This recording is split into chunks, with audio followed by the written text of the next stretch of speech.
खलीफा के सारे फ्लोर का स्ट्रक्चर तैयार हो चुका था। अब बारी थी तो बस इस पर विंडो पैनल लगाने की। इंजीनियरों ने सोचा कि इतनी बड़ी इमारत जब बन गया तो विंडो पैनल लगाना कौन सी बड़ी बात है, इसलिए इस पर ज्यादा ध्यान नहीं दिया गया। बुर्ज खलीफा पर टोटल 24,000 ग्लास के पैनल्स लगाने थे। जब ग्लास पैनल को लगाने की बारी आई तो उनको लगाने से बिल्डिंग के अंदर का टेम्परेचर दुबई की कड़कती गर्मी और ऊंचाई की वजह से 100 डिग्री सेंटीग्रेड तक पहुंच जाती थी। ये ग्लास पैनल लगने के बाद बिल्डिंग को ठंडा करने में पूरे 10 गुना ज्यादा इलेक्ट्रिसिटी कंज्यूम होती। इतने ज्यादा टेम्परेचर में किसी इंसान का बिल्डिंग के अंदर दाखिल होना किसी भी सूरत में मुमकिन नहीं था। यह समस्या बुर्ज खलीफा के कंस्ट्रक्शन में होने वाली सबसे बड़ी समस्या थी, जिसने पूरे कंस्ट्रक्शन टीम को मुसीबत में डाल दिया। इस प्रॉब्लम की वजह से बुर्ज खलीफा के इंटीरियर के डिजाइन के काम को रोकना पड़ा। पूरे 18 महीनों तक कंस्ट्रक्शन का काम होल्ड पर था, लेकिन अचानक कुछ ऐसा हुआ जिसने इंजीनियर और मैनेजमेंट के डूबते हुए सपनों को फिर से जगा दिया। तो आइए दोस्तों, आज हम बात करते हैं कि वर्ल्ड की सबसे ऊंची इमारत को आखिरकार बनाया कैसे गया, किन तकनीकों की वजह से यह मीनार आज भी इतनी भूकंप और आपदा आने के बाद भी आसमान को चीरती हुई खड़ी है।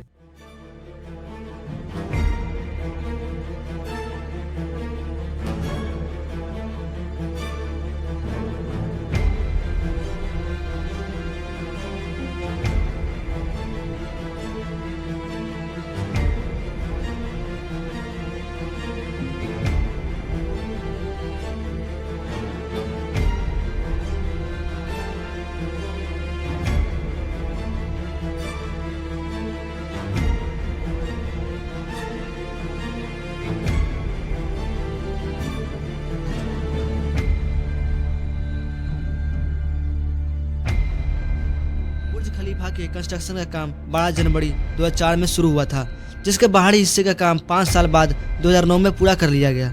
कोई भी जब ऊंची इमारत को बनाने के बारे में जब सोचा जाता है तो सबसे पहले इसके बेस पर ध्यान दिया जाता है, क्योंकि यह बेस ही इतनी बड़ी बुर्ज खलीफा को आसमान तक खड़ा रख सकता था। तो दुबई के प्रॉफिट एंड डेवलपमेंट कंपनी इमार ने बुर्ज खलीफा के डिजाइन की पूरी जिम्मेदारी अमेरिका के architecture company Skidmore, Owings and Merrill को दे दी। इस कंपनी के आर्किटेक्ट एड्रियन स्मिथ को बुर्ज खलीफा के डिजाइन बनाने की जिम्मेदारी दी गई, क्योंकि इन्होंने ही अपनी टीम के साथ मिलकर शिकागो में स्थित सीयर्स टावर्स का डिजाइन किया था, जो वर्ल्ड की सबसे ऊंची इमारत के लिए पिछला रिकॉर्ड धारक था। और इस बुर्ज खलीफा के कंस्ट्रक्शन का काम south Korean company Samsung C&T corporation को दिया गया, क्योंकि सैमसंग C&T कॉर्पोरेशन कंपनी ने पहले ताइपे 101 टावर नाम की इमारत का निर्माण किया था, जो कि ताइवान में बनाई गई थी। लेकिन बुर्ज खलीफा इमारत को बनाना अकेले सैमसंग C&T कॉर्पोरेशन की बस की बात नहीं थी, इसलिए इस कंपनी ने बेल्जियम की बेसिक्स और UAE की अरबटेक कंपनी को अपने साथ काम में ले लिया। बुर्ज खलीफा को बनाने का डिसीजन वहां की गवर्नमेंट ने दिया था, क्योंकि इससे पहले दुबई को सिर्फ ऑयल बेस्ड इकोनॉमी के लिए ही जाना जाता था और दुबई की गवर्नमेंट अपने देश को सबसे ऊंची इमारत होने का मान्यता प्राप्त करवाना चाहते थे। दोस्तों, बुर्ज खलीफा को 3,09,473 मीटर स्क्वायर के फ्लोर स्पेस में बनाना था, जिसमें 304 होटल रूम्स और 900 अपार्टमेंट्स होने वाले थे। लेकिन जानकर आपको बड़ा आश्चर्य होगा कि साल 2004 में जब बुर्ज खलीफा का बेस बनाना शुरू किया गया, तब इस इमारत का पूरा डिजाइन भी तैयार नहीं हुआ था। यानी एक तरफ कंस्ट्रक्शन का काम शुरू था तो दूसरी तरफ डिजाइन का काम भी शुरू था, क्योंकि इस इमारत को बनाने के लिए इंजीनियर को सिर्फ 6 साल का ही समय दिया गया था, और 6 साल में से 3 साल तो सिर्फ इस इमारत का डिजाइन बनाने में ही निकल जाता। अगर इस डिजाइन के बनाने तक का इंतजार करते हैं तो अगले 3 सालों में इमारत को पूरी तरह से बनाना लगभग नामुमकिन था। इसी कारण इसके कंस्ट्रक्शन का काम डिजाइन बनाने से पहले ही शुरू कर दिया गया और इसके साथ साथ डिजाइन का भी काम जारी रहा। वैसे लगभग सभी बड़ी बड़ी इमारतों का बेस बड़ी बड़ी पत्थरों पर डाली जाती है, लेकिन जिस जगह बुर्ज खलीफा को बनाना था उसके नीचे सिर्फ रेतीले जमीन और छोटे छोटे पत्थर ही मौजूद थे। लेकिन दोस्तों, इस प्रॉब्लम से निपटने के लिए साइंस की एक थ्योरी फ्रिक्शन का यूज किया गया और बुर्ज खलीफा का बेस 192 सॉलिड स्टील पाइल्स पर खड़ी की गई, जो पाइल्स 50 मीटर जमीन के अंदर डाली गई और इस पाइल्स को इस तरह से जमीन में डाला गया कि इस पर पूरी इमारत का वजन सभी 192 पाइल्स पर बराबर लगती थी। साथ ही इस ऊंची इमारत को बनाने के लिए पहली बार बट्रेस स्ट्रक्चर के रूप में बनाया गया। कंस्ट्रक्शन टीम एक के बाद एक फ्लोर बनाती गई, मगर थोड़ा ऊपर जाते ही इनको एक और मुश्किल का सामना करना पड़ा। दोस्तों, जिस कंक्रीट का मिक्सचर बनाकर ये लोग ऊपर भेजते थे तो वह ऊपर पहुंचने से पहले ही सूख जाता था, और इसका सिर्फ एक ही उपाय था और वो था कंक्रीट सक्शन सिस्टम। इसके लिए बुर्ज खलीफा के नीचे से लेकर ऊपर तक मोटे मोटे पाइप इंस्टॉल किए गए, जिसके जरिए कंक्रीट को ऊपर के फ्लोर तक पहुंचाना था। और यह कोई छोटा मोटा काम नहीं था, क्योंकि बुर्ज खलीफा में लगने वाले कंक्रीट का कुल वजन लगभग 1 लाख हाथियों के वजन के बराबर था और इतनी ज्यादा कंक्रीट को ऊपर पहुंचाने के लिए दुनिया के 3 सबसे हैवी पंप मंगवाए गए थे। तो इस तरह से काम शुरू हुआ और कंस्ट्रक्शन के अगले 3 सालों में बुर्ज खलीफा के 140 फ्लोर बन चुके थे, जिसके साथ ही बुर्ज खलीफा ने दुनिया की सबसे ऊंची होने वाली इमारत का वर्ल्ड रिकॉर्ड अपने नाम दर्ज करवा लिया था। अब इसके बाद मटेरियल ऊपर पहुंचाने के लिए जिन क्रेनों का इस्तेमाल किया जा रहा था वो मटेरियल को सिर्फ 120वें फ्लोर तक ही पहुंचाने की काबिलियत रखती थी। इन्हें इस्तेमाल करने वाले ऑपरेटरों ने भी इतनी ऊंचाई पर काम करने से मना कर दिया था। इस कारण बाद में पूरी दुनिया से अलग अलग देशों के क्रेन ऑपरेटर को दुबई में लाया गया, जिन्हें ऊंचाई से डर नहीं लगती थी। अब 4 साल बीत गए थे, यानी अब बुर्ज खलीफा को लॉन्च करने के लिए सिर्फ 2 साल ही बाकी थे। अब सारे फ्लोर का स्ट्रक्चर तैयार हो चुका था। अब बारी थी तो बस इस पर विंडो पैनल लगाने की। इंजीनियरों ने सोचा कि इतनी बड़ी इमारत जब बन गया तो विंडो पैनल लगाना कौन सी बड़ी बात है, इसलिए इस पर उनका कोई ध्यान नहीं गया। बुर्ज खलीफा पर टोटल 24,000 ग्लास पैनल लगने वाले थे।